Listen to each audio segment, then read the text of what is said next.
Bien, la verdad impresionante, 170 mensajes en 15 minutos sobre este tema de los menores, 170 mensajes de texto. Vamos a cambiar de tema, todo el mundo habla de lo que está pasando con la Iglesia Católica, no hay Papa hoy por hoy.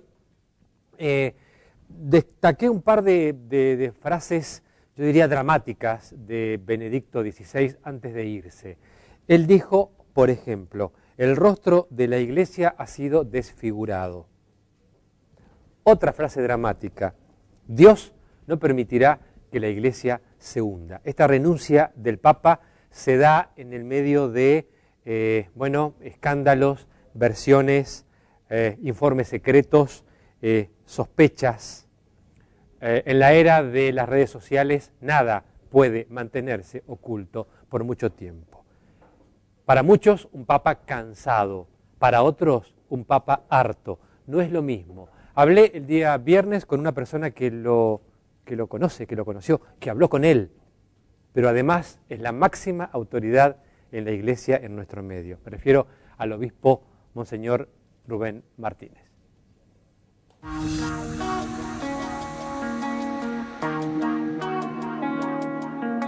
El Papa es muy elogiable la decisión que él tomó. Yo tengo si le tenía admiración de antes, porque lo he conocido a Benedicto, antes de ser Benedicto, como el cardenal Ratzinger, lo he conocido en las visitas ad limina. Yo voy a cumplir 19 años de obispo, ahora en marzo. O sea que tuve 3 visitas ad liminas, 2 con Juan Pablo y una con Benedicto, a solas, digamos, encontrándome con ellos. Y en la visita ad limina tenemos encuentros con los dicasterios, que se llaman, donde están los distintos cardenales que presiden organismos. Y por eso en las 2 visitas anteriores nos habíamos encontrado con el cardenal Ratzinger, que era prefecto, digamos, de una congregación para la fe. Y era un hombre de admirar por su simplicidad, su estilo.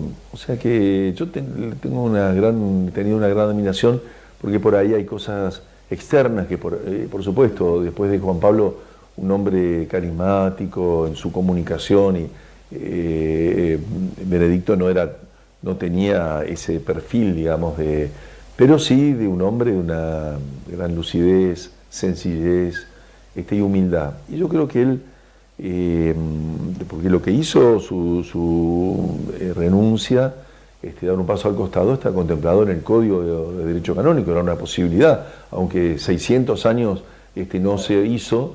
Él tomó la decisión finalmente de decir, considero que tengo que estar en condiciones para conducir la barca de Pedro, digamos, y él se sintió, como digo, con pocas fuerzas, como para poder continuar en una tarea tan exigente como es conducir la barca de Pedro a la Iglesia. Cuando uno piensa que las distintas problemáticas del Asia, de África, de Europa, de América, es exigente, y él, por más que la gracia siempre lo asiste, él también en su lucidez percibió que no tenía fuerzas y que tenía que renunciar. Y hay una frase altamente dramática que él pronunció hace muy pocos días, cuando dijo, creo que textualmente, Dios no permitirá que la Iglesia se hunda. ¿Por qué cree que él utiliza esta frase, digamos? No, esta frase yo entiendo porque él la dijo desde una perspectiva bíblica, porque en la Biblia dice claramente, cuando se refiere a Pedro, que el infierno no prevalecerá sobre esta piedra. Jesús dice eso, y que la barca no se hunda. Estos son textos bíblicos.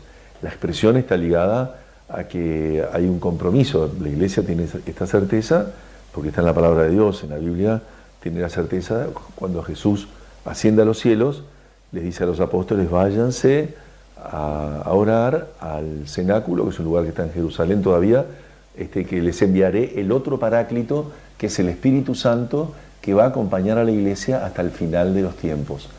Esta certeza Es una certeza que la Iglesia la tiene. Por eso hace 2000 años que, a pesar incluso de los hombres, la Iglesia sigue caminando en estos 2000 años, porque aún con las flaquezas o con lo que sea, el Espíritu Santo está garantizado. Jesús dijo, este Paráclito, el otro Paráclito, el Espíritu Santo, la acompañará hasta el final de los tiempos. Benedicto habló de cansancio físico y cansancio mental.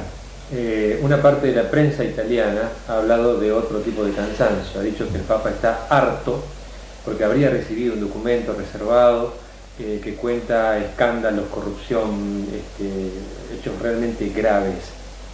¿Puede ser, monseñor? Puede ser. Eso lo escribe La República. Es un diario italiano de la izquierda italiana que yo lo leo, porque como es chiquito, cuando voy a Roma compro a veces La República, porque tienen un tamaño más de... Es respetado, es un medio respetado. Sí, es un medio respetado, es un medio respetado.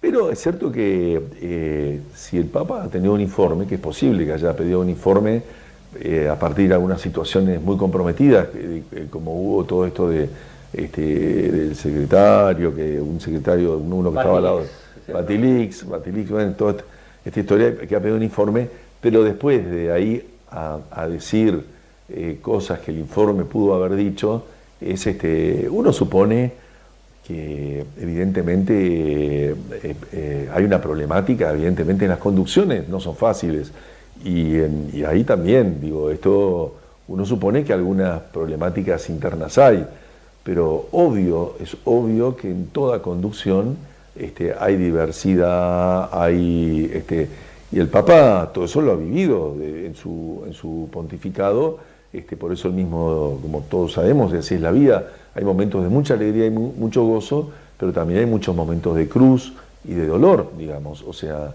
bueno, evidentemente por eso es exigente, toda conducción es exigente, y bueno, la barca de Pedro no es menos exigente, porque la verdad que es conducir en la historia la Iglesia, que son más de 1.000 millones de feligreses, ¿no? Monseñor, en su opinión, ¿qué perfil, qué tipo de Papa necesita ahora la Iglesia? ¿Cuál debería ser la prioridad? Bueno, no es sencillo, digamos, o sea, eso es una cosa. Nosotros estamos rezando en el Espíritu Santo para que obre ahora en el cónclave, que van a estar 115 cardenales ahí. Ahora ellos van a ponerse en una situación especial para... Yo entiendo que tiene que ser de mí, o sea, de mi opinión, digo, es cierto que tiene que ser alguien que tenga la fortaleza física, intelectual y espiritual, como para poder conducir. Por supuesto, la gracia ayuda, pero hay un viejo adagio filosófico, se podría decir, que dice: la gracia supone la naturaleza. Este es un principio católico. No reemplaza la naturaleza. La gracia supone la naturaleza. Y bueno, la naturaleza, por más que la gracia obre, es necesario que haya una naturaleza apta, digamos, también como para poder... Y esto exige el aspecto físico, intelectual y espiritual de aquel que tiene que llevar la conducción. Como en toda corriente de pensamiento, hay personas más conservadoras, personas más progresistas. Benedicto ha sido, no acusado porque no es una acusación, pero ha sido calificado como demasiado conservador. En caso de que usted coincida con esto, ¿cree que ha llegado el momento de un papa más progresista, si se me permite el término, digamos, sacado de la política? Sí, yo haría una observación de todas maneras. No lo han conocido bien, le faltó una captación a cierto periodismo, digamos, porque el periodismo es muy importante. Ustedes saben que ustedes tienen un rol clave, pero es cierto que también yo entiendo que es difícil entender a la Iglesia, para decir así. Eso, para un periodista, habitualmente entender la problemática, las corrientes de pensamiento. Ratzinger, capaz que lo calificaron primero como conservador porque tenía menos carisma de comunicación que Juan Pablo, ¿no? Y es evidentemente no es fácil reemplazarlo a Juan Pablo, porque la comunicación de él era Pero Benedicto, quizás con algunos de sus gestos europeos tradicionales, de ponerse un gorrito como usaban en la tradición alemana, o capaz que eso fue un motivo de una calificación, porque Benedicto, su pensamiento primero en el concilio, porque él fue un protagonista de ese gran concilio Vaticano II, que él fue protagonista, y hasta se puede decir que ha sido un pensamiento progresista, si quiere llamarse de alguna manera el pensamiento de Ratzinger, como teólogo, y en la problemática de conducción de la Santa Sede, él también tuvo actitudes de ir cambiando cosas de la curia, y que esas cosas no se conocen. Fue un hombre que decirle, quizás, o sea, no sé si progresista, no sé si conservador, pero que ha sido un hombre que ha tenido un pensamiento de ir abriendo el juego, y con una capacidad intelectual, que él tenía la autoridad intelectual como para poder renunciar, digamos, o sea, tenía, porque es un hecho muy contundente, y él tenía esa capacidad, porque tenía capacidad intelectual para poder dar pasos, resolver, digo, lo que pasa es que es cierto que lo encontró el pontificado como un hombre demasiado grande. ¿Recuerda algo en especial de él que nos quiera contar? ¿Alguna impresión? ¿Usted lo vio, conversó con él, le habló algo que usted pueda contarnos que de alguna forma refleje su personalidad o el vínculo que tuvo? Bueno, yo debo decir que una de las cosas que me impresionaba, primero la sencillez de su personalidad. Era un hombre impactante en su sencillez. Era un hombre que transmitía paz en la mirada, y la mirada que quiero subrayar, porque así como, bueno, Juan Pablo era un hombre, el comunicador de masas, que tenía Benedicto tenía una mirada personal, muy personal. Así como capaz que otro saluda a uno y ya está mirando al otro, Benedicto tenía una mirada muy profunda y penetrante en el diálogo, digamos, y mansa, una mirada mansa. Vamos al corte. Antes le quiero agradecer a Mauro, que en nuestra cuenta de Facebook ha cargado una foto muy graciosa. Es la salida de la puerta de emergencia de un conocido supermercado de Posadas, del Cali.